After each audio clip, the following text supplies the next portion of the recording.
Shop at hdt.com.sg and authorized retailers for your BYD Care mask today. BYD Care presents Mask for the Nation. Show the world what Singapore together means to you. Join the Mask for the Nation design contest. It could come in the form of drawings, paintings, or even graphics. Simply download the template at our official website and get creative. Upload your design and a short write-up today. For submission via Instagram and Facebook, please include the hashtags #MaskForTheNation and #MediaCall. Winners stand to win over $1,000 worth of cash or prizes. Contest ends on 3rd July. Main sponsor, Shakura, the pigmentation specialist from Japan. Allianz Insurance Singapore. We care about what matters to you.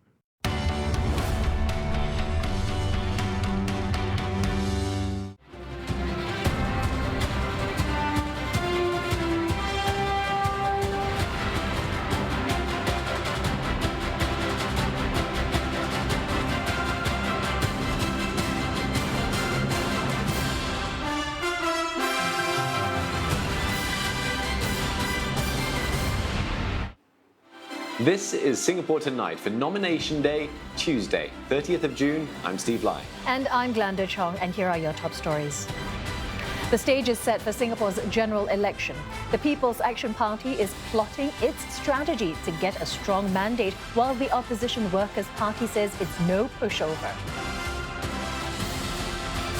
All 93 seats to be contested in the election. It's only the second time this is happening since Singapore's independence. A record 10 opposition parties are contesting the general election. They lay out their priorities with 9 days of campaigning underway. Also ahead tonight, we take a closer look at Nomination Day surprises and tactical moves with analyst Eugene Tan. Also ahead, we're tracking news in the region. Protesters gather in Hong Kong as China passes its controversial national security law for the city. And India and Pakistan downgrade diplomatic ties amid a dispute over claims of spying. Election fever in full swing as Singapore's political parties head into battle. The ruling People's Action Party is plotting its strategy for a strong mandate, while the Opposition Workers' Party says it's no pushover. Both parties' candidates are among 192 who will contest 93 seats in Singapore's parliament at this year's general election. The P.B.B. faces a challenge in every single constituency, with 2 multi-pronged fights in store after parties and candidates filed their papers at nomination centres across the island. In a twist, Deputy Prime Minister Heng Swee Keat is contesting in the P.B.B. team in East Coast after leaving his Tampines seat. Prime Minister Lee Hsien Loong, who also helms the P.B.B., is reiterating the importance of a strong mandate. He spelled out what's at stake: a country divided, without trust and without mutual respect. The Opposition Workers' Party, which had 6 elected MPs in the last parliament, is gearing up for an uphill battle with a committed slate of people who can do the whole stretch. Analysts we spoke to have identified 3 wards to watch. They are Aljunied GRC, a 5-member constituency that the WP narrowly held on to in 2015. It will have a rematch with the P.B.B. there. Over at West Coast GRC, a P.B.B. team led by 2 ministers, S. Iswaran and Mr. Desmond Lee, will face off against the Progress Singapore Party's so-called A team, led by its chief, Tan Cheng Bock. And finally, at Bukit Panjang SMC, Singapore Democratic Party Chairman Paul Tambaya will go head-to-head with P.B.B.'s Liang Eng Hwa, who moved out of Holland Bukit Timah to replace Dr. Teo Ho Pin. Nomination Day was marked by a few surprises and tactical moves by parties contesting the elections. There will be no walkovers. That means all 2.6 million eligible Singaporeans will get to cast their votes on July 10th. Vanessa Lim takes a look at how the battle is shaping up. Candidates started filling their nomination papers from 10:30 this morning, but all eyes were on one constituency located in the eastern part of Singapore, East Coast Group Representation Constituency, or GRC. With 2 office holders retiring, speculation was rife on who would be fielded to lead the ruling People's Action Party, or P.B.B. team there. Enter Deputy Prime Minister Heng Swee Keat just minutes before nomination closed at noon. The 5-member PAP team will face off against the Workers' Party, which includes in its lineup opposition darling Nicole Seah. On the opposite side of the island, signs point to an intense contest in West Coast GRC. Social and Family Development Minister Desmond Lee was confirmed as part of the PAP's lineup there when he made his appearance at the nomination center just before 11 a.m. He joins Communications and Information Minister S.S. Warren to lead the PAP team that will face off against the newly formed Progress Singapore Party's team led by ex-PAP veteran Dr. Tan Cheng Bock. Also making a tactical move was the opposition Singapore Democratic Party, or SDP. Its chairman, Dr. Paul Tambaya, who was expected to lead the party's team for Holland Bukit Timah GRC, was moved to the single seat of Bukit Panjang. He will face off with PAP's 3-term MP, Liang Eng-hua. In a rare move, the PAP also fielded new faces who have been touted as potential office holders in single-seat wards. Gan Xiao Huang, the country's first female brigadier general, will go up against SDP's Ang Yong Guan at Marymount Single Member Constituency, or SMC, while the PAP's Yip Hon Wing, a former civil servant, will go up against Progress Singapore Party, or PSP's Kayla Low in Yio Chu Kang SMC. Even as the opposition mounts an all-out contest against the PAP, there are 3 cornered fights in 2 constituencies. Pasir Ris Punggol GRC will see a contest among the PAP team held by Senior Minister Teo Chee Hean, People's Voice led by activist Gilbert Goh, and the Singapore Democratic Alliance, which is led by Party Chairman Desmond Lim. Over at Pioneer SMC, 3 parties are looking to stake their claim for the single-seat ward. PAP's Patrick Tay, a 2-term MP, will square off against PSP's Lim Cher Hong and independent candidate Chiang Peng Wah. Now, the surprise move of Deputy Prime Minister Heng Swee Keat from his home ground ward of Tampines to East Coast has been bittersweet. Mr. Heng says that's where he started his political career in 2011, and he has mixed feelings about leaving his longtime residence. But he says he's confident incumbent Tampines MP, Masagos Zulkifli, who's also Environment and Water Resources Minister, will continue to deliver. Now, as to why do I move to East Coast? Well, you must remember that East Coast, Mr. Lim Swee Say and Mr. Lee Hsien have both stepping down. Swee Say has been doing a very good job in the East Coast together with Lee Hsien and his team. And it's important for us to continue to work together with our residents in the East Coast GRC. So when I discuss this with the Prime Minister, I say I'm prepared to go anywhere where I can be of value. When asked about why the East Coast team was only made known at the last moment, Prime Minister Lee says the party would have liked to make their slate of candidates known as early as possible. But he said doing so during the circuit breaker period was premature and could lead to accusations of politicking. What we did do early was when we did have the candidates or potential candidates identified, we put them out to gain experience on the ground in various constituencies. And indeed, I think they have been spotted and commented and reported upon more than once in many of the newspapers. So I don't think that very many of our candidates were a surprise. In fact, before we started announcing our candidates last week on Wednesday, one of the newspapers published a list of who they thought our candidates would be, and they were not completely correct, but they had pretty good guesses. So as for the existing candidates, you asked about East Coast. The surprise in East Coast is not new candidates, but who is going there from amongst the sitting MPs and ministers, and whether the Deputy Prime Minister goes there or not, or goes somewhere else. These are tactical deployments which we do have to keep to ourselves until we judge the moment is right. On Singapore tonight, a 3-cornered fight from Pasir Ris Punggol GRC. Opposition party members tell us what the contest means for them. And the PAP rolls out plans for Marine Parade GRC as it looks to a new term without Goh Chok Tong.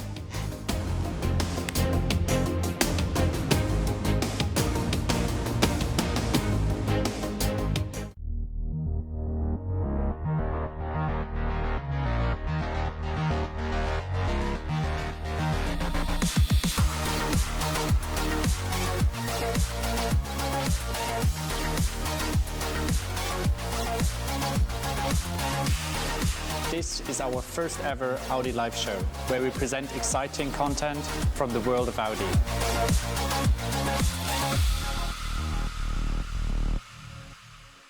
The rapid spread of COVID-19 is increasingly threatening production in Brazil, the world's top beef and chicken exporter. And there are concerns things may be a long way from improving for Asia's biggest meat trading partner as the South American nation comes off the back of the worst week yet of the coronavirus pandemic. We'll get you the story on your next Asia First.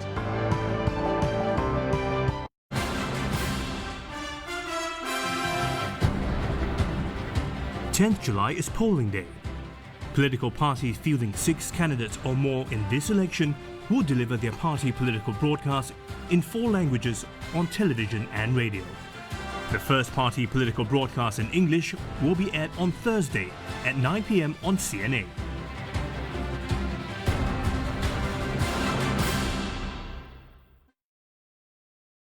This is a strain of the human coronavirus.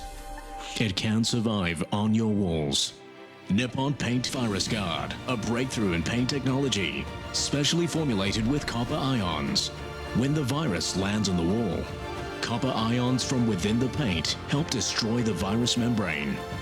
It is 100 times more effective than conventional paint. Nippon Paint Virus Guard, Singapore's first antiviral paint. I'm Yumi Araki. I left Japan as a teenager, and now I'm back as a journalist to explore my country. わあ、すごいですね。男、男性を女性が支えるもの。The nation is entering a new era. 精子バンクとかで精子を買って妊娠するっていうのも一つの方法じゃないっていうのは話してました。I want to explore the issues that have both galvanized 社会を変えていきましょう。 and polarized the country. And in the process, meet the people at the forefront of change. プログラミングをやったのは81歳になって。もう日本の民主主義は死に絶えております。 Deciphering Japan, premiering 11th July on CNA.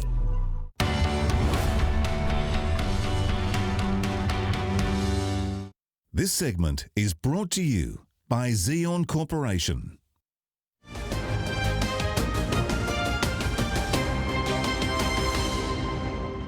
Welcome back. Progress Singapore Party Secretary General Dr. Tan Cheng Bock says he welcomes PAP's move to field 2 ministers in a West Coast GRC. No, in politics, it's their way. I'm not going to question why they do that. But if they say that I must be somebody quite good, quite strong, so they are trying to put all the heavyweights and then come to West Coast, well, it's good. Other than West Coast, PSP is contesting in 3 other GRCs, Choa Chu Kang, Tanjong Pagar and Nee Soon. One analyst says the wards of Tanjong Pagar and West Coast GRCs will be the PSP's toughest fights in this election. He added that Dr. Tan Cheng Bock is a cult personality in West Coast, having served in Ayer Rajah for 26 years. The ward is now part of the GRC.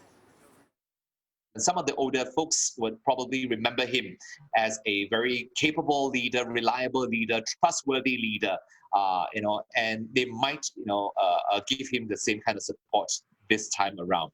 And I think what the PAP would see is that, if they're up against someone that strong, with that kind of history within a constituency, then it's only good for them to put in 2 ministers in there, push their luck, and see where it takes them to. The party is also contesting in 5 single-member constituencies. One of them is a 3-cornered fight in Pioneer SMC among PSP's Lim Che Hong, PAP's Patrick Tay, and independent candidate Cheng Peng Wah. The analyst also said it would be a clean slate for Pioneer residents, as all 3 are new to residents there. Yio Chu Kang and Kaban Baru are newly formed SMCs. So is Marymount SMC, where PSP's veteran politician, Dr. Ang Yong Guan, is going up against PAP new face Gan Xiao Huang. Marymount, is a new SMC. And so again, what we are seeing is that it starts from the bottom, and we'll see this probably, the younger voters there in the SMC voting for their first time, probably Gan Xiaohuang, who is very well loved within the social media circles, given that she's been talked about in very positive terms as well. Singapore Democratic Party Chairman Dr. Paul Tambaya says it was not a last-minute decision to contest in Bukit Panjang SMC, but something that they have carefully considered. Dr. Paul Tambaya was widely expected to contest in Holland Bukit Timah GRC, having done several walkabouts in the area. But instead, he will face off against PAP's Liang Enghua again, this time in Bukit Panjang. Both candidates contested in Holland Bukit Timah GRC in the last election. This is not a last-minute decision. It's something that we've been considering over a period of time. As you know, the Tsenghua division of Holland Bukit Timah is actually almost identical to Bukit Panjang. In fact, Gangsa Road bisects some of the blocks in a very arbitrary manner. So we have been walking in this area for the last 5 years, actually since the last general election. SDP also saw the return of former party member Tan Jee Se. He left to form Singaporeans' First Party in 2014, but dissolved the party last week ahead of this election. He will be contesting in Holland Bukit Timah GRC. An analyst says the move makes sense given Mr. Tan's political experience. I think it wasn't something that they just decided at the end, period. But I think he has come at a time to rejoin SDP where they also needed someone to anchor Holland Bukit Timah GRC, because you have two of their senior members leading or rather contesting in SMCs. And of course, Mr. Tan Jee Se has been someone who has contested elections before and has the political experience and the seniority to lead the SDP team. Opposition parties Singapore Democratic Alliance and People's Voice are confident in their upcoming three-way fight with the incumbent People's Action Party for Pasir Ris Punggol GRC. And that's after candidates were confirmed on nomination day. Leading the SDA is Chief Desmond Lim, who's not new to multi-cornered fights. But when he contested in Punggol East SMC during the 2013 by-election and 2011 general election, Mr. Lim garnered less than 5% of the votes in both outings and lost his deposits. But the party is not deterred. Our confidence in winning this election is still as good as it always was. Why? Because we have been over here for the last 13 years, serving the residents, taking care of their daily lunch needs. More importantly, also organizing a lot of outings for them, making sure their medical aid is given, legal aid is given, and even as simple things like haircuts and being there for the residents of this area. They know us well and we have built that rapport with them. The other contender, People's Voice, says it has tried to give way in other constituencies in the name of opposition unity to avoid three-cornered fights as much as possible. But Pasir Ris Punggol GRC was not one it could give up. We are not here to make up the numbers and we are not here to lose. In every constituency we go into, we expect to win. And Pasir Ris Punggol GRC gave us tremendous reception when we did our groundwork there in the last 16 months. And our strategy is not going to change markedly. Because we feel that we have a rapport with the residents there. The only other three-cornered fight is for the single seat in Pioneer. Two-term PAP MP Patrick Tay is leaving his ward within West Coast GRC to face off Lim Che Hong from the Progress Singapore Party and independent candidate Che Peng Wah. It is Mr. Lim's first election after he was introduced by the PSP last week. He is a chartered financial consultant and an author. Mr. Cheng is a business consultant. Still to come on Singapore Tonight. Singapore People's Party hits the ground in full force, wasting no time to meet and greet residents in their chosen constituencies. While the People's Action Party explains why it's fielding two ministers in West Coast GRC.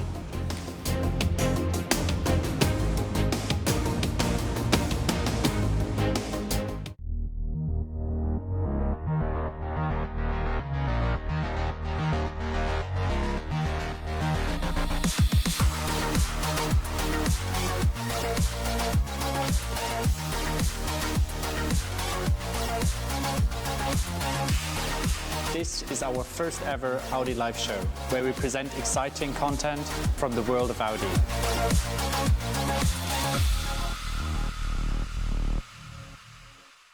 As the pandemic upends global economies, being informed has never been this crucial.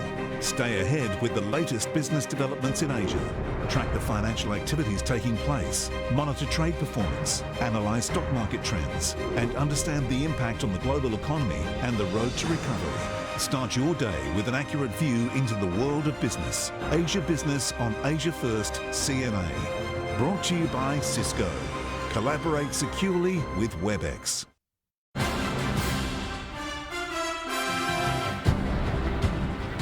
10th July is polling day.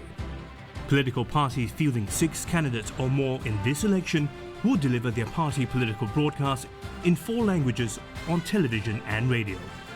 The first party political broadcast in English will be aired on Thursday at 9 p.m. on CNA.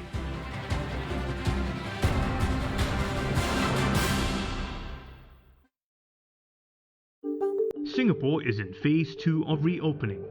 Most activities will resume, subject to safe distancing measures. Retail shops may reopen physical outlets. Dining at F&B outlets in groups of up to 5 persons is allowed. So are personal health and home-based activities, tuition and private enrichment classes, except singing or voice training. Activities where many gather in close contact for long periods of time will not resume, such as conferences, concerts and trade fairs, bars, karaoke outlets and cinemas. Where possible, employees must telecommute by default and not gather socially. Businesses that do not comply with safe management principles may have to close. We should continue with other good practices to keep Singapore COVID safe. Practice good personal hygiene and safe distancing of 1 meter. If safe distancing between individuals is not possible, ensure 1 meter distance between groups of not more than 5 persons. There will be no mixing between groups. Stay home as much as possible. Wear a mask when you are out. Download the Trace Together app and use Safe Entry when required. Help us keep you safe. Check official sources for information and do not spread rumors. Get the latest on COVID-19 on the gov.sg WhatsApp service. The service is available in English, Chinese, Malay and Tamil.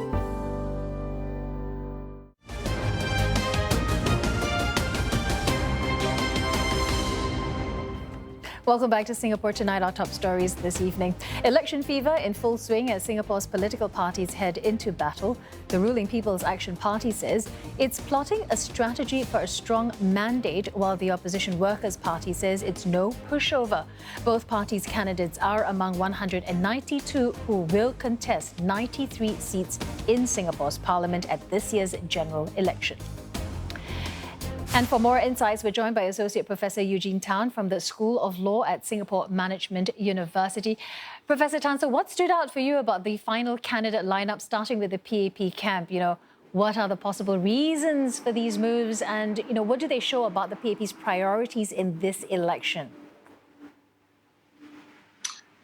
The changes were mostly anticipated. I think we all, come to the view that there is a need to beef up their slates in East and West Coast GRCs.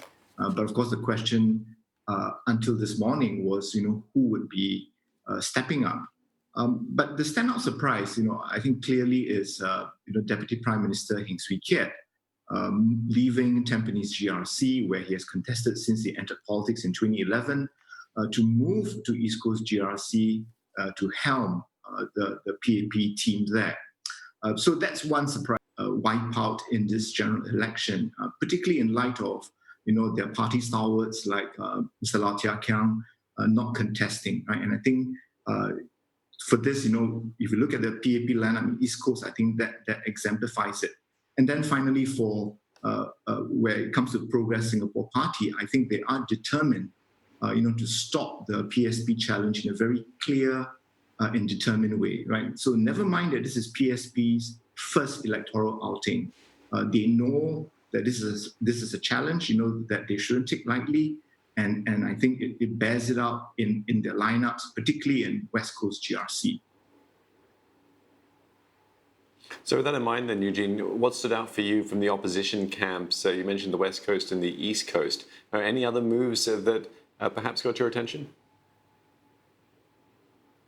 Well, I think again, for the Workers' Party, they have decided that they will field their second strongest team in East Coast GRC. So out of the 5 candidates, 4 have contested in previous general elections. So it is clear that they see that as an important battleground, particularly for them to avoid the opposition wipeout that their Secretary General Pritam Singh has mentioned about.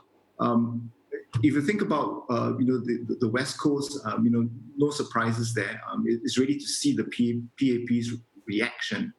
But I think all things said, many of the changes today were in a way anticipated. I think it is correct to say that the Workers' Party is taking a relatively conservative approach in this general election. Right? They are in a post-Lau Tia Kiang era, and they're taking the opportunity to blood their new candidates, looking more at the next general election. But certainly for this general election, they are determined to hold on to what they have, and if they can build on what they have, I think that's certainly a very much welcome bonus for the Workers' Party.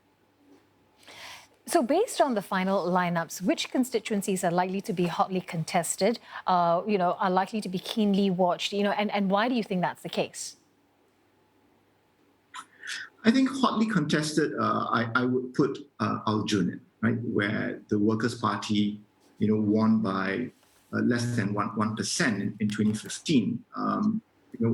Will it be as close this time?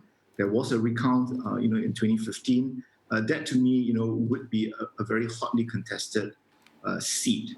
I think in terms of keenly watched constituencies, I think I would put East Coast, West Coast, Tanjung Pagar, and Sengkang GRCs.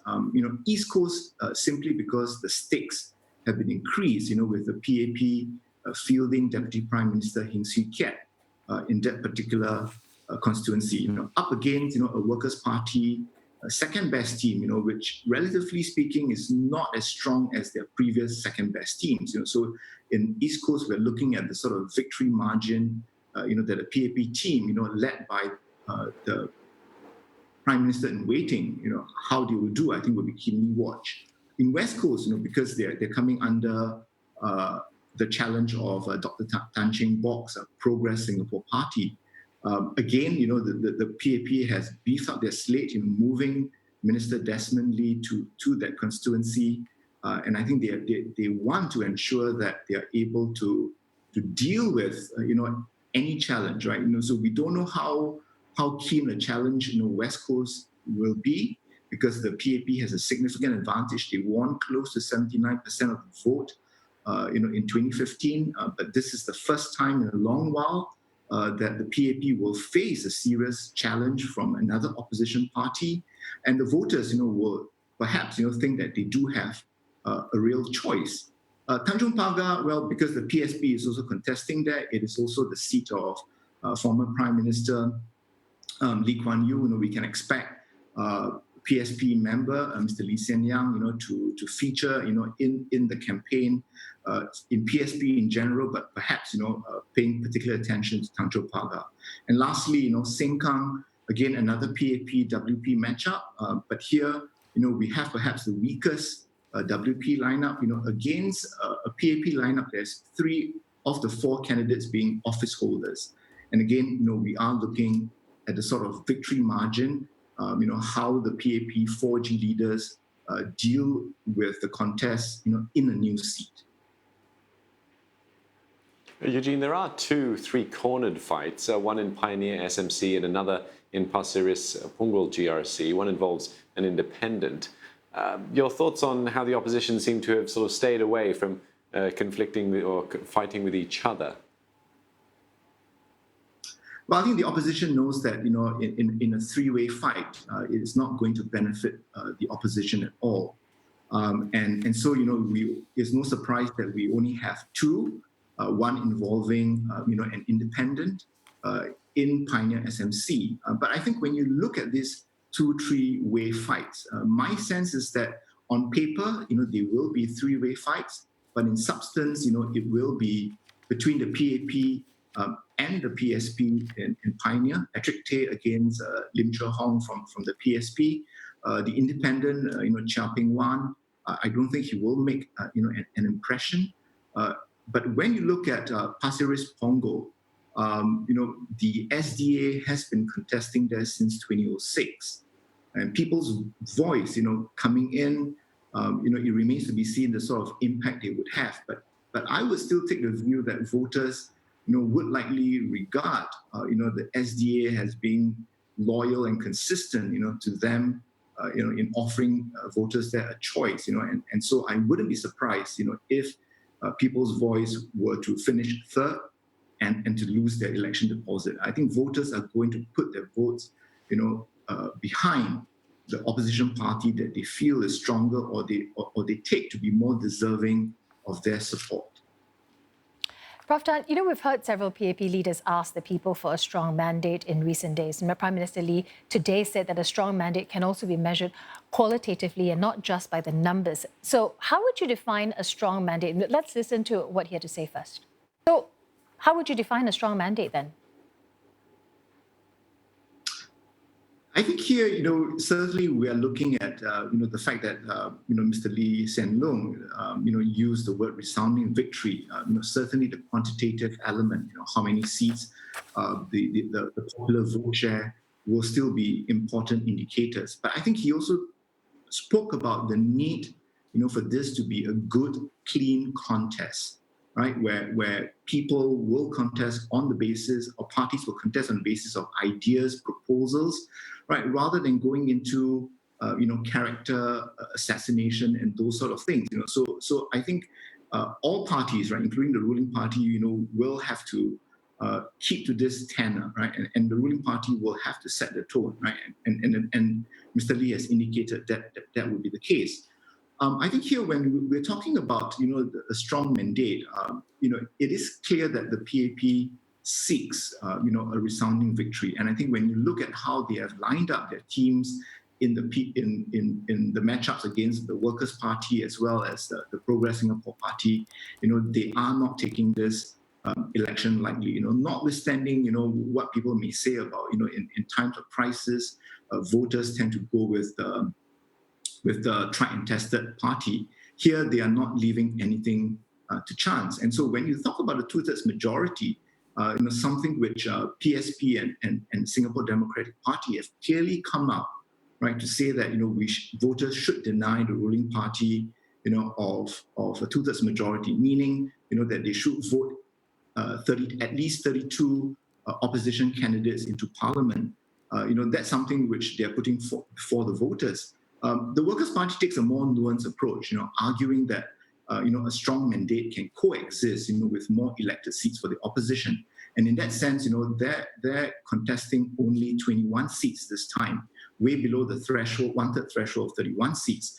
Suggests that that is an approach that perhaps voters might be a bit more comfortable with, in light of the very exceptional circumstances that we're in. But we are at the start of the campaign, and so it is now for the parties to persuade the voters as to how they should go about sending the candidates to parliament and the sort of signals that they're sending to the different parties, the ruling as well as the opposition parties. Okay, many thanks as always for your thoughts this evening. Associate Professor Eugene Tan from the School of Law at Singapore Management University. Now, opposition parties were seen campaigning in the heartlands just hours after they filed their names at the nomination centres.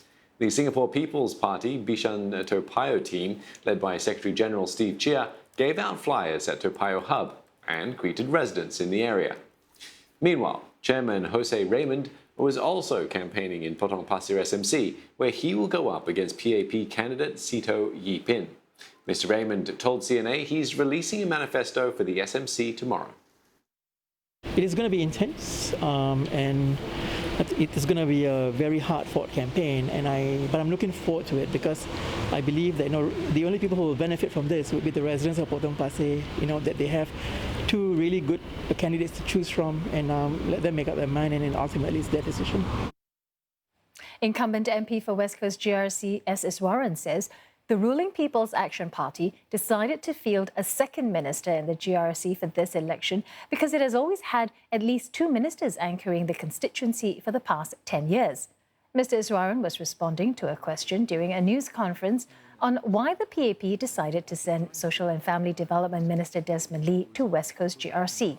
Mr. Lee moved from Jurong GRC to shore up the PAP team in West Coast.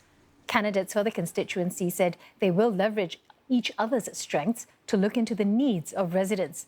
If the PAP is elected, West Coast GRC will be merged with neighbouring Pioneer SMC to form one town council. Over in Marine Parade GRC, PAP candidates are hoping to roll out a pilot for caregiver support and improve access to jobs and training. Those are among the proposals by new faces in the team, Dr. Tan Si Leng and Muhammad Fahmi Aliman. And the other incumbent members in the team say they'll continue to engage residents while delivering on earlier plans for estate upgrading and identifying other areas that can qualify for similar enhancements. Hours after being revealed as the man to head the ruling PAP's team in East Coast GRC, Deputy Prime Minister Heng Swee Keat got straight to business engaging residents and distributing party flyers at Bedok Interchange Hawker Centre. He was joined by his team members Maliki Osman, Cheryl Chan, Jessica Tan and new face Tan Kiat Hao. Mr. Heng, who's the PAP's first Assistant Secretary General, was moved from Tampines GRC, where he was the incumbent anchor minister for 2 terms. The PAP will face off with the Workers' Party in East Coast. PAP's candidate for the new Kebun Baru SMC, Henry Kwek, has already hit the ground running in his campaigning. Speaking to the media, he said his volunteers have started distributing his manifesto, while he has plans to go door to door to reach out to residents who may not be as savvy with online campaigning. Mr. Kwek also highlighted plans he intends to continue with if elected. This includes helping residents with employment as well as seeing to infrastructure upgrades for the area. Now, in international news, China has passed sweeping national security legislation for Hong Kong. The city's government announced earlier that the law is now in effect, with its chief executive welcoming its passage. The legislation will not undermine one country, 2 systems and Hong Kong's high degree of autonomy. Hong Kong is a free and diversified society. We respect differences in opinion and strive on reaching consensus. But the one country principle is non-negotiable and could not be compromised, as without one country, 2 systems will stand on shaky ground and Hong Kong's stability and prosperity will be at risk. Chinese government news agency, though, said that the exact terms for the legislation would only be revealed later in the night, leaving residents in the dark about the details of the law. Now, meanwhile, protesters in Hong Kong gathered at a shopping mall today, some holding posters opposing the legislation. They are calling on people to take to the streets tomorrow. India and Pakistan have officially downgraded diplomatic ties as relations continue to deteriorate. Both countries will reduce the staff in their diplomatic missions by 50%. The last time that happened was almost 20 years ago, following a terrorist attack on the Indian parliament. The 2 countries are locked in a dispute over spying claims. Now, still more to come here on Singapore Tonight. People in Singapore can expect to pay cheaper bills for their power consumption. But not so good news for rugby fans. First, it was postponed. Now, though, the Singapore Rugby Sevens canned for the year.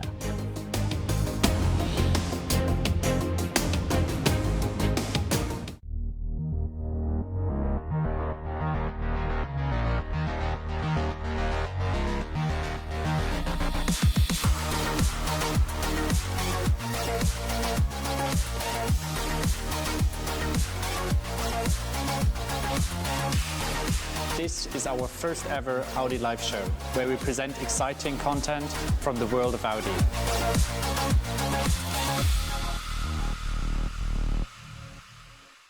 Witnessed an accident? Caught something unusual or interesting on camera? If you see one, share it, report it. CNA Eyewitness. Go to cna.asia/eyewitness for more details, because your tip-off matters. This is Effendi. Every morning it takes him 90 minutes to get ready for work and get his coffee. In 50.39 seconds, he finishes it just like our Olympic champion. But like the fastest MMA knockout in history, his day is going to be put to the test. Hey, Effendi, what's the fastest F1 pit stop timing? 1.88 seconds, Germany, lap 46. Don't get left behind. Get ahead of the action only on espn.com.sg. ये धंधा सिर्फ चटनी के ऊपर है. Chinese Indian cuisine is Chinese food which no Chinese has ever heard of. अभी हमको चटनी का चाहते आता. वो चटनी मस्त है, वो लाल चटनी मस्त है. वो है ना, इडली का आटा सबसे बनाने के लिए ना, सबसे परफेक्ट टाइम ही हुए थे इसको. Slum Food Millionaire, Sunday on CNA. My husband is our family's true hero. Always there to help, always there to care. He used to suffer from numbness and tingling, so I gave him Neurobion, clinically tested B vitamins that nourish the nerves. Neurobion, helping true heroes.